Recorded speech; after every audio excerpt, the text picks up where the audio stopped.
Zdaj najprej nekaj ključnih informacij v zvezi z pacientom, ki je imel včeraj pozitiven vzorec. Danes se zbirajo te informacije.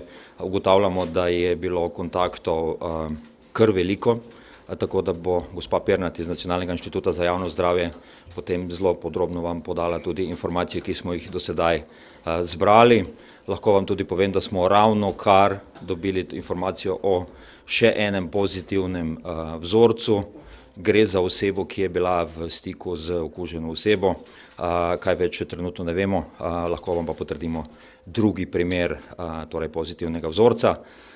Vsi postopki tečejo, stroka je na delu, tako da scenariji, ki so bili pripravljeni za ta primer, trenutno tečejo, podatki se zbirajo, vzorci oziroma brisi so bili določenim osebam že odzeti, tako da bomo danes tokom dneva oziroma popoldan imeli tudi rezultate vzorcev tistih oseb, ki so bile z okuženim pacientom v stiku.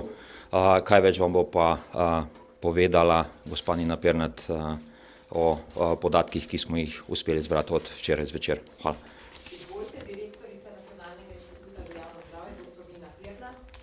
Dober dan želim.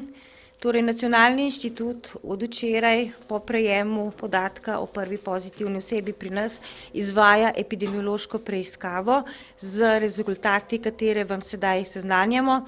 Torej, gospod je priletel na letališče Marko Polo v Benetkah 29. februarja ob 16:25 z letom ATR 938.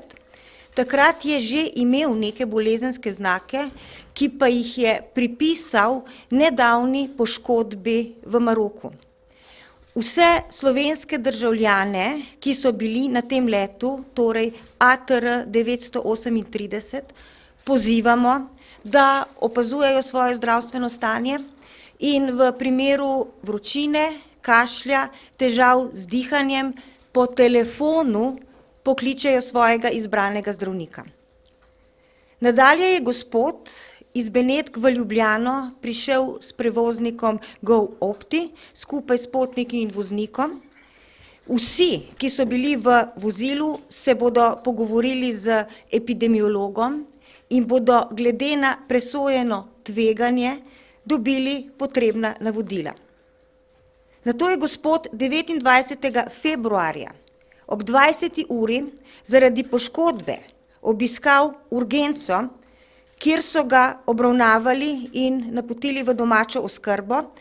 Urgenco je zapustil približno ob 21:30. Ko je bil na urgenci, se je sicer slabo počutil, vendar je to pripisal poškodbi. Zato prosimo vse, torej bolnike in njihove spremljevalce, ki so bili 29. februarja med 20. uro in 21:30 na ljubljanski urgenci, da pokličejo na telefonsko številko 031 619 118. Vsem, ki so bili na urgenci v tem času, bomo svetovali glede nadaljnjih ukrepov, in sicer bodo prejeli napotek, da opazujejo svoje zdravstveno stanje in spet v primeru vročine, kašlja ali težav z dihanjem po telefonu pokličejo svojega osebnega zdravnika. Poudariti želim, da je za prenos bolezni potreben tesnejši stik z bolnikom, zato je verjetnost, da bi se okužili bolniki in njihovi spremljevalci na urgenci zelo majhna. Podobno velja tudi na sopotnike na letalu.